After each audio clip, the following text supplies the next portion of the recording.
Hello everyone, good evening everybody. SSC JE 2024 SSC JE 2024 का आपने exam दिया 5, 6 और 7 जून को। इसके बाद गाइज आप सभी को पता है कि जैसा कि मैंने आपको पिछली एक दिन पहले यानी कि 12 तारीख को 7 बजे के पहले ही आपको बता दिया था कि आज आपकी रिस्पॉन्स शीट भी आने वाली है और आप लोगों की रिस्पॉन्स शीट 7 बजे के बाद आई।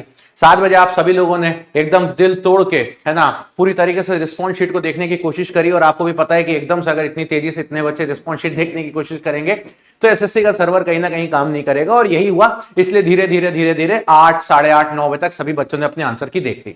जैसा कि आपको पता है कि मैं हमेशा इलेक्ट्रिकल के सभी स्टूडेंट्स के लिए कोई भी एग्जाम हो, अगर आयोग के द्वारा, कमीशन के द्वारा, ऑर्गेनाइजेशन के द्वारा कोई भी आंसर गलत अगर दिया होता है तो मैं हमेशा उसके ऊपर ऑब्जेक्शन करता हूं। और इसीलिए मैंने कल आप लोगों से तीनों शिफ्ट के रिस्पॉन्स शीट मंगवाई। आप लोगों से मैंने तीनों शिफ्ट की रिस्पॉन्स शीट का एनालिसिस किया। टेक्निकल के पूरे 300 क्वेश्चन, यानी कि 5 जून की शिफ्ट का 100 क्वेश्चन, 6 जून की शिफ्ट के 100 क्वेश्चन और उसके बाद अगर हम बात करते हैं 7 जून की शिफ्ट के भी 100 क्वेश्चन को मैंने ध्यान दिया।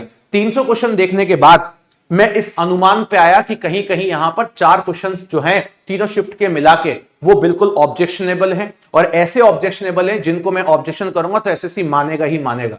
अब चलते हैं एसएससी जेई के कुछ पुराने इतिहास के ऊपर। जब हम बात करते हैं 1 साल पहले, 2 साल पहले, 3 साल पहले, या जब मैंने एसएससी जेई का एग्जामिनेशन क्लियर किया था साल 2016 में, तब की मैं बात करता हूं, तो एसएससी के एग्जामिनेशन में क्या होता है, जब बच्चा पेपर देके निकलता है तो हर बच्चे को अपनी शिफ्ट के 10-15 क्वेश्चन गलत लगते हैं। उसको ऐसा लगता है कि मैं ही सही हूं, क्वेश्चन गलत है। बहुत बार उसको ये चीज लगती है और कुछ स्टूडेंट तो 15-15, 20-20 क्वेश्चन में ऑब्जेक्शन कर देते हैं। पिछली बार मैंने देखा कुछ बच्चों ने 3-4 बच्चों ने मिलकर टोटल 40 क्वेश्चन पे ऑब्जेक्शन कर दिया। तो हर क्वेश्चन ऑब्जेक्शन करने वाला नहीं होता। बहुत बार हमसे गलतियां हो जाती हैं, सिली मिस्टेक्स हो जाती हैं और कहीं ना कहीं हम क्वेश्चन को उस नजरिए से नहीं देख पाते जिस नजरिए की हमको जरूरत है। और हमें ऐसा लगता है कि हम अपने ईगो में आ जाते हैं, हमें लगता है नहीं भैया ये तो गलती, चाहे कुछ भी कर लो, है ना। और उस चक्कर में हम कभी कभी ऊट पटांग टाइप के प्रूफ अपलोड कर देते हैं जिस वजह से आयोग उन सभी ऑब्जेक्शन को निरस्त कर देता है। मैं आपको बता देता हूं एसएससी के पिछले 5 साल के इतिहास में हार्डली 2 या 3 क्वेश्चन या 1 क्वेश्चन ही ऑब्जेक्शनेबल हो पाता है और फाइनली वो चेंज भी होता है। अगर आप आंसर की देखोगे, रिवाइज्ड आंसर की, तो आपको दोबारा देखने को मिलेगा कि उन पर्टिकुलर ऑब्जेक्शन को लिया गया।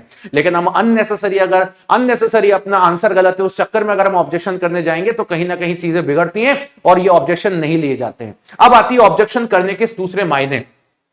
जैसे कि मान लीजिए, लेट सपोज आपको कोई ऑब्जेक्शन करना है तो बच्चा क्या करता है, उस पर्टिकुलर चीज को गूगल पे सर्च करता है। अब गूगल पे उसको मान लीजिए कोई चीज दिखती है, अब गूगल पे उसको वो चीज कहां दिख रही है, किसी वेबसाइट पे। उस वेबसाइट को उठा के बोलता है देखो सर ये गलत लिखा है। अब बात आती है, क्या एसएससी उस वेबसाइट को मानेगा? नहीं। एसएससी को अपने ऑब्जेक्शन के लिए जो सोर्स चाहिए वो सोर्स एक ऑथेंटिक सोर्स होना चाहिए। सर ये ऑथेंटिक सोर्स क्या होता है? क्या इंटरनेट की कोई वेबसाइट ऑथेंटिक सोर्स नहीं है? मैं तो ये बोलूंगा कि अगर आप टेक्स्ट बुक के सोल्यूशन का भी फोटो डाल दोगे ना तो भी एसएससी मानेगा नहीं। रीजन ये है, एसएससी को चाहिए ऑथेंटिक सोर्स और ऑथेंटिक सोर्स होता है किताब। जैसे अगर आप मशीन की पीएस भीमरा की किताब से अगर मशीन पे ऑब्जेक्शन डालोगे, दे एक्सेप्ट इट।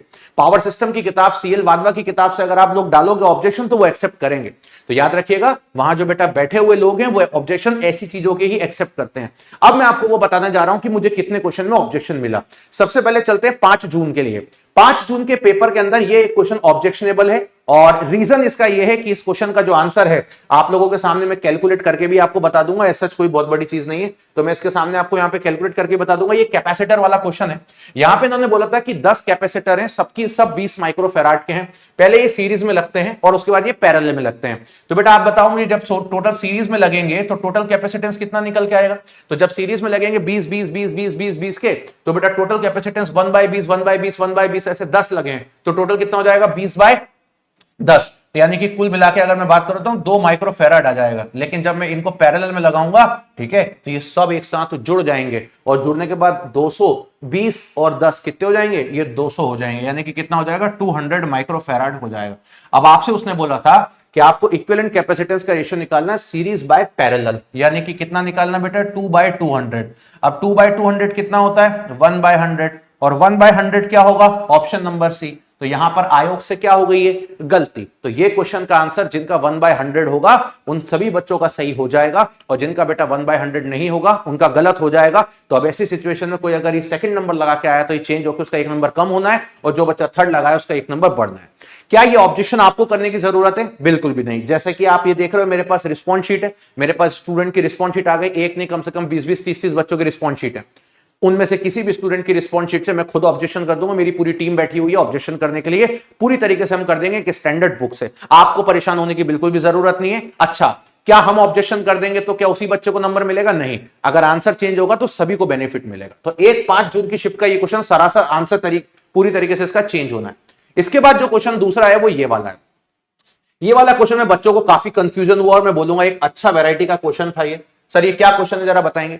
ये एक क्वेश्चन है जहां पर साफ ये पूछा गया है, एक सिंगल फेस ट्रांसफॉर्मर, अब वो स्टेप अप हो या स्टेप डाउन उससे कोई फर्क नहीं पड़ता, एक सिंगल फेस ट्रांसफॉर्मर में टर्न रेशियो और ट्रांसफॉर्मेशन रेशियो में अंतर क्या है। तो भाई सबसे पहले तो यार टर्न रेशियो ट्रांसफॉर्मेशन रेशियो होते क्या है पहले तो समझ लो। टर्न्स रेशियो एक ऐसी टर्म है जिसको हम most of the time small n से रिप्रेजेंट करते हैं, और बेटा ट्रांसफॉर्मेशन रेशियो एक ऐसी टर्म है जिसको हम k से रिप्रेजेंट करते हैं। देखने में दोनों लगते हैं कि एक जैसी चीज है, बट वास्तव में दोनों एक जैसी चीज नहीं है। दोनों में डिफरेंस क्या है बताता हूं। टर्न्स रेशियो एक ट्रांसफॉर्मर की या मशीन की डिजाइनिंग का पैरामीटर है। डिजाइनिंग मतलब जिसको कोई मतलब नहीं है करंट क्या है, कोई मतलब नहीं है वोल्टेज क्या है, इसको कोई मतलब नहीं है। क्लियर क्लियर, किसी भी चीज से उसको कोई मतलब नहीं, उसको सिर्फ मतलब है तो डिजाइनिंग से कि भाई तुमने प्राइमरी वाइंडिंग में कितनी नंबर ऑफ टर्न्स रखे और सेकंड में तुमने कितने नंबर ऑफ टर्न्स रखे। तो यार टर्न्स रेशियो को मैं नॉर्मली बोल सकता हूं N1/N2, यानी कि मुझे सिर्फ मतलब है टर्न्स रेशियो से, मतलब मुझे सिर्फ टर्न से मतलब है, मेरा करंट वोल्टेज से कोई लेना देना नहीं है। लेकिन जब मैं बात करता हूं ट्रांसफॉर्मेशन रेशियो की, तो ट्रांसफॉर्मेशन रेशियो का मतलब होता है इलेक्ट्रिकल क्वांटिटीज को आपने ट्रांसफॉर्म किया।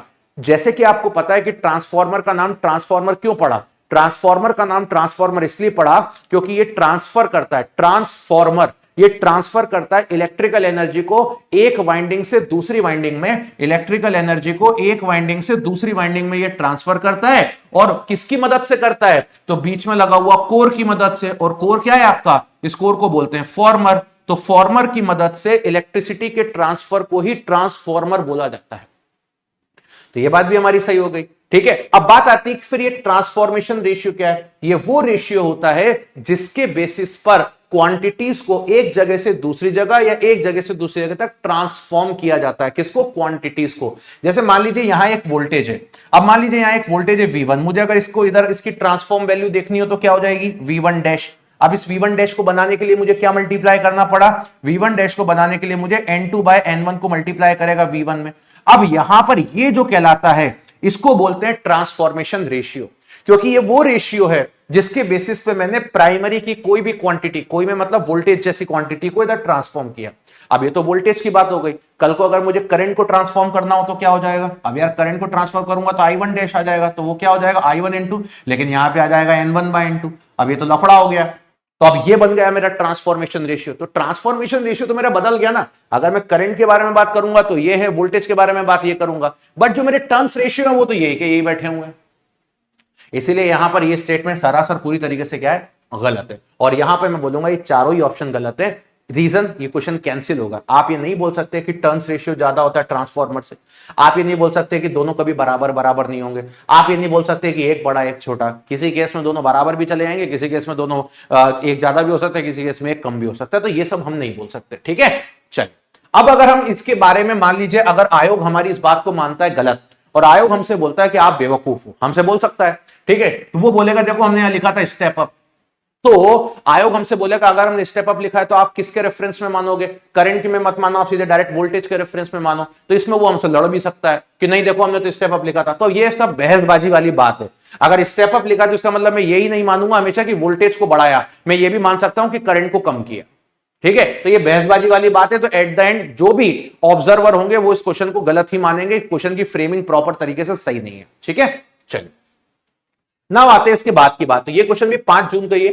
अब चलते हैं 6 जून। अच्छा 5 जून में केवल इतने ही क्वेश्चन है। अब ये 6 जून में ये वाला क्वेश्चन है बड़ा, ये आप लोगों को ऐसा आप लोगों को लगा कि सर ये क्वेश्चन तो पूरी तरीके से गलत है, तो गलत तो मैं भी मानूंगा इस क्वेश्चन को। तो एक तरीके से देखो यार, मुझे ऐसा लगता है कि जितने भी बच्चे हैं जो इस क्वेश्चन पे ऑब्जेक्शन करना चाहते हैं वो वही वाले बच्चे जो इसका आंसर 0 लगा के आ गए।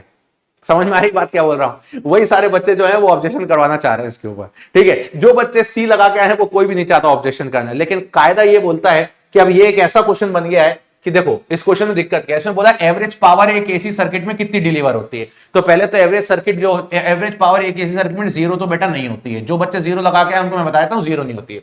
अगर आप देखोगे इंडक्टर या कैपेसिटर में, प्योर इंडक्टर प्योर कैपेसिटर में जीरो होती है, क्लियर ओवर द साइकिल। लेकिन आपसे एसी सीरीज सर्किट बोली है, और जब यहां लिख दिए एसी सीरीज सर्किट तो मतलब बाय डिफॉल्ट उसके अंदर रेजिस्टेंस इंडक्टर या कैपेसिटर आ चुके हैं, तो जीरो तो आंसर नहीं है। अब इसका साफ साफ आंसर बनता है आपका वी का कॉस फाई, और वी का कॉस फाई जब साफ साफ बनता है तो इसमें वी और आर ये दोनों आरएमएस में होते हैं, ठीक है। चलिए, तो जो बच्चे सी लगा के आए वो तो सही है, लेकिन अब लफड़ा ये हो गया कि जो बच्चे जीरो लगा के आए हैं वो बेचारे बच्चे सबके सब चाहते हैं कि ये क्वेश्चन कैंसिल हो जाए। क्यों चाहते हैं वो? उन्होंने ऐसा आंख बड़ी बड़ी करके देख लिया कि इस क्वेश्चन के अंदर टाइपिंग गलती है। अब इसमें टाइपिंग कहां गलती हो गई, जरा उनसे ये समझिए। अब इसमें टाइपिंग लफड़ा ये हो गया कि टाइपिंग में ऐसे गलती हो गई है कि ये लिखना चाह रहे थे आई मैक्स वी मैक्स, तो आई मैक्स वी मैक्स होता नहीं है, इसलिए ये आंसर होगा नहीं। फिर लिखना चाह रहे थे I max into V max, ये भी नहीं होता। अब होता तो V R M S into I R M S है। अब यहां लिखा है V R M S I R M S cos theta, लेकिन ये बगल में इन्होंने एक आई लिख दिया। इस चक्कर में बच्चे चाह रहे हैं कि ये हो गई टाइपोग्राफिकल एरर। तो भैया एसएससी को ये मानना पड़ेगा कि ये हमारी एक टाइपोग्राफिकल एरर है, और अगर ये हमारी एक टाइपोग्राफिकल एरर है तो इसको तो मानना ही पड़ेगा, तो मना कर ही नहीं सकते बेचारे, है ना। तो ये क्वेश्चन पूरी तरीके से क्या हो चुका है, कैंसिल। सर ये कैंसिल क्वेश्चन में क्या होता है? कुछ नहीं होता, पेपर में से गायब कर देंगे, खत्म, ठीक है। चल, तो ये हो गया भैया क्वेश्चन कैंसिल, ठीक है। तो ये क्वेश्चन 6 जून की शिफ्ट का कैंसिल होना है टाइपोग्राफिकल एरर की वजह से। अब आता है ये वाला क्वेश्चन। ये क्वेश्चन कितनी तारीख में? 7 जून में। अच्छा, 6 वाली में एक ही मिला है बस, है ना। 6 वाली में एक ही मिला है, वही वाला बस। 5 में 2 मिले, 6 में 1। अब ये 7 जून वाला जो है, ये क्वेश्चन नंबर 7 जून का है। ये तो भैया बड़ा भयानक क्वेश्चन है, पूरी तरीके से साफ साफ ये क्वेश्चन रॉन्ग है ना। 7 जून का ये आपने देखा या नहीं देखा, ये पूरी तरीके से रॉन्ग है, पूरी तरीके से एंटायर ये क्वेश्चन रॉन्ग है। क्यों रॉन्ग है वो भी बताता हूं। इन्होंने बोला इनमें से कौन सा स्टेटमेंट गलत है, नॉट ट्रू डैम्पर वाइंडिंग के लिए, और साफ बाद में इन्होंने यहां पे एक गलती कर दी, लिख के अल्टरनेटर। इन्होंने लिख दिया अल्टरनेटर। सबसे पहले तो अल्टरनेटर में डैम्पर वाइंडिंग लगाते क्यों है भाई साहब? जनरेटर में, अल्टरनेटर मतलब जनरेटर, और जनरेटर में डैम्पर वाइंडिंग लगाई जाती है स्टेबिलिटी को इंप्रूव करने के लिए। डैम्पर वाइंडिंग जनरेटर में क्यों लगाई जाती है? स्टेबिलिटी को इंप्रूव करने के लिए। अब इनके चारों ऑप्शन पढ़ लेते हैं। सबसे पहले पढ़ते हैं अल्टरनेटर, ठीक, अल्टरनेटर, ठीक, और कहां है भाई? अल्टरनेटर, ठीक, ओके, बस। और ये मशीन। अब ये चारों ऑप्शन को जरा गौर से पढ़ने की कोशिश करो। सबसे लास्ट, डैम्पर वाइंडिंग को यूज किया जाता है स्टार्टिंग टॉर्क प्रोवाइड करने के लिए। भाई साहब, जनरेटर में कौन सी स्टार्टिंग टॉर्क? मोटर में स्टार्टिंग टॉर्क होती है। तो ये स्टेटमेंट गलत है। तो ये स्टेटमेंट गलत हो गया तो बेटा यही लगा देंगे डायरेक्टली, बोलो हाँ या ना, लगा दें। लास्ट वाला ये ऑप्शन गलत स्टेटमेंट है ना। अंडर नॉर्मल वर्किंग कंडीशन, अगर हम वर्किंग कंडीशन नॉर्मल है तो मशीन सिंक्रोनस स्पीड पे है अगर, तो कोई तरीके का करंट कैरी नहीं होता। ये बात बिल्कुल सही है। चाहे जनरेटर हो या मोटर हो, डैम्पर वाइंडिंग में कभी करंट फ्लो नहीं होता अगर हमारी जो मशीन है वो बेसिकली क्या है, अगर मेरी मशीन जो है वो किसी भी सिचुएशन में, अगर मेरी मशीन किसी भी सिचुएशन पर अगर वर्क कर रही है सिंक्रोनस स्पीड पे, चाहे जनरेटर हो या मोटर, उसमें कोई करंट फ्लो नहीं होता। तो ये स्टेटमेंट तो बाय डिफॉल्टेड सही है। अब आते हैं इस पे, पहले वाले पे, these are useful in preventing hunting in alternator. भाई साहब, हंटिंग का जो फिनोमिना है we should study in motors, है ना। हम सिंक्रोनस मोटर में पढ़ते हैं, ऑसिलेशंस हम मोटर में पढ़ते हैं, right. We should not go for generator. Actually generator के साथ दिक्कत ये है कि जनरेटर जब हम बात करते हैं हाइड्रो में, वहीं पर सेलिएंट पोल जनरेटर आता है, और डैम्पर वाइंडिंग भी आप केवल सेलिएंट पोल में ही लगा सकते हो, सिलेंड्रिकल में तो लगी नहीं सकती, ठीक है। तो लगा सकते हो केवल किसके अंदर? सेलिएंट पोल के अंदर ही, और तो कहीं लगा नहीं सकते उसको सिलेंड्रिकल में। अब आपका जो थर्मल और न्यूक्लियर प्लांट है वहां तो आप सिलेंड्रिकल जनरेटर ही यूज करते हो, वहां तो कोई डैम्पर वाइंडिंग का कॉन्सेप्ट ही नहीं है। तो अब चौथा पढ़ लेते हैं। दूसरा, usually damper winding are provided in smooth cylindrical type. तो यार ये स्टेटमेंट भी इन्होंने गलत लिखा। बताओ कितने ऑप्शन सही हो गए? लास्ट वाले को देखो, डैम्पर वाइंडिंग स्टार्टिंग टॉर्क देता है अल्टरनेटर में, ना, अल्टरनेटर में नहीं देता। किस में देता है? मोटर में, क्योंकि मोटर जनरेटर को स्टार्टिंग टॉर्क की जरूरत नहीं है। तो ये स्टेटमेंट गलत है, ये भी स्टेटमेंट गलत है। इन्होंने पूछा था जनरेटर के लिए कौन सा स्टेटमेंट गलत है, तो जनरेटर के लिए कौन सा स्टेटमेंट गलत है, तो जनरेटर के लिए तो ये भी गलत है और ये भी गलत है, और ये वाला तो मैच ही नहीं करता हंटिंग वाला। तो ये क्वेश्चन पूरी तरीके से यहां भी रॉन्ग है। हाँ, ये एक काम ये कर सकते थे इस क्वेश्चन के अंदर, इस अल्टरनेटर की जगह इनको यहां लिखना था मोटर, अगर ये मोटर लिख देते ऑप्शन में तो देखो क्या होता, डैम्पर वाइंडिंग को हम यूज कर सकते हैं स्टार्टिंग टॉर्क के लिए मोटर में, सही बात है। नॉर्मल वर्किंग कंडीशन में, सही बात है। Useful in preventing hunting in motor, सही बात है। और दूसरा क्या होता है, usually damper winding are provided smooth cylindrical rotor, बस खत्म। तो अगर ये क्वेश्चन मोटर के लिए होता, if question is of motor, अगर क्वेश्चन में मोटर लिखा होता जनरेटर की जगह, तो भैया इसका जो आंसर होता है ना वो अकॉर्डिंग टू आयोग बिल्कुल परफेक्ट है, अकॉर्डिंग टू आयोग बिल्कुल परफेक्ट है। मोटर के केस में, जनरेटर के केस में नहीं। अगेन ये क्वेश्चन विल बी कैंसिल्ड। ठीक है, चल now coming to this question. ये क्वेश्चन और है, ये बच्चों को घबरा रहा है। ये बच्चे, कुछ बच्चों ने मुझे भेजा कि सर ये हमने गूगल पे भी सर्च किया था तो हमें कहीं पे मिला था, तो ये क्वेश्चन भी 7 जून में आया, लेकिन मेरे हिसाब से क्वेश्चन परफेक्टली सही है, इसमें आपका आंसर मैच कर जाएगा। इसमें थोड़ा सा ट्विस्ट ये था कि क्वेश्चन में बोला था कि स्टार कनेक्टेड सिंक्रोनस जनरेटर है ना, और जनरेटर के अगर स्टार कनेक्टेड सिंक्रोनस जनरेटर है जिसमें रेटिंग वगैरह दी हुई है, बट रेटिंग से मुझे कोई मतलब नहीं, मुझे तो मतलब है सिंक्रोनस रिएक्टेंस है। तो सिंक्रोनस रिएक्टेंस मुझे देकर रखा है 8। उसके बाद इंड्यूस्ड ईएमएफ जो होता है, यानी कि जिसको आप ईएफ बोलते हो, पर फेज दिया है, देख लो आप लोग। तो आपका जो ईएफ पर फेज है वो है 20 केवी, और उसके बाद आपका जो टर्मिनल वोल्टेज है, यानी कि जिसको आप वीटी बोलते हो, तो वीटी जो आपको देके रखा है वो आपको देके रखा है कितना, 15 केवी। अब आपसे सिंपल सा उसने ये बोला था कि भैया मुझे मैक्सिमम पावर बता दीजिए। पावर का फॉर्मूला आपका एक ही होता है, जो कि हम लोग बोलते हैं EF VT bye access. But यहां पर याद रखना मल्टीप्लाई 3 का भी करना पड़ेगा। क्यों करना पड़ेगा 3 का मल्टीप्लाई?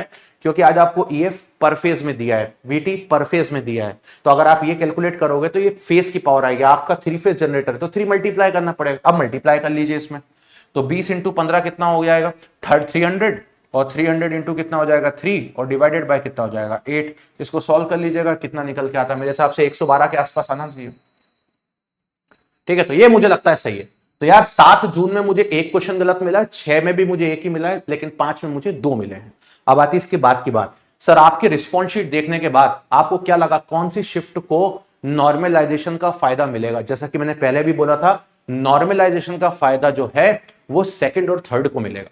सेकंड और थर्ड में भी चांसेस हैं थर्ड को थोड़ा सा ज्यादा मिले, क्योंकि थर्ड के पेपर थोड़ा सा मैं बोलूंगा लिथार्जिक था। लेकिन हाँ, फर्स्ट शिफ्ट का जो पेपर था वो बिल्कुल भी लिथार्जिक नहीं था, उसमें इजीली स्कोर किया जा सकता था। तो फर्स्ट शिफ्ट के स्टूडेंट्स को नॉर्मलाइजेशन का उतना बेनिफिट नहीं मिलेगा। नो डाउट अभी आप लोग बढ़िया तरीके से अपनी रैंक वगैरह भी चेक कर रहे हो, सब कुछ करोगे तो ये चीजें 1-2 दिन में और क्लियर हो जाएंगी। रही बात कट ऑफ कितना जा सकता है, तो अगेन मैं यही बोलूंगा कि बेटा मैं 5-6 हजार बच्चों के मार्क्स देखने के बाद ही आपको सही कट ऑफ बताऊंगा कितना जा सकता है। क्योंकि अभी जैसे जब बच्चा पेपर देके आया था तो कुछ बच्चे तो ऐसे थे जो बोल रहे थे कि सर 180 अटेम्प्ट किया, कहीं से भी सर 150 तो आ ही जाएंगे, लेकिन जब अभी मार्क्स कैलकुलेट किए तो वही स्टूडेंट 124 पे बैठे हुए। तो इसलिए मैं बोल रहा हूं कि कल परसों तक और डेटा पता चल जाएगा तो मैं पूरी तरीके से बता दूंगा। चलिए, आई होप कि आप लोग सही हो। ये सारे ऑब्जेक्शन मैंने कर दिए। अगर मेरी नजर में कोई एक आध ऑब्जेक्शन छूट गया हो जिसमें आपको कुछ लगता है कि कुछ डाउट हो सकता है मेरी नजर में छूट सकता है। जब मैं देख रहा था तो हो सकता है कोई क्वेश्चन, या हो सकता है कोई क्वेश्चन जिसमें कैलकुलेशन में आपको डाउट लग रहा, तो आप मुझे नीचे वीडियो के नीचे कमेंट में जरूर करके बताइएगा। बट हाँ, जब तक आप तभी करना जब आपको लगे कि हाँ सभी बच्चों को ये डाउट लग रहा है, तो मैं उसके ऊपर भी वीडियो बना दूंगा या कमेंट बॉक्स में रिप्लाई कर दूंगा। सेशन को लाइक कर लीजिएगा, चैनल को सब्सक्राइब कर लीजिएगा। मिलते हैं, bye bye, take care and love you.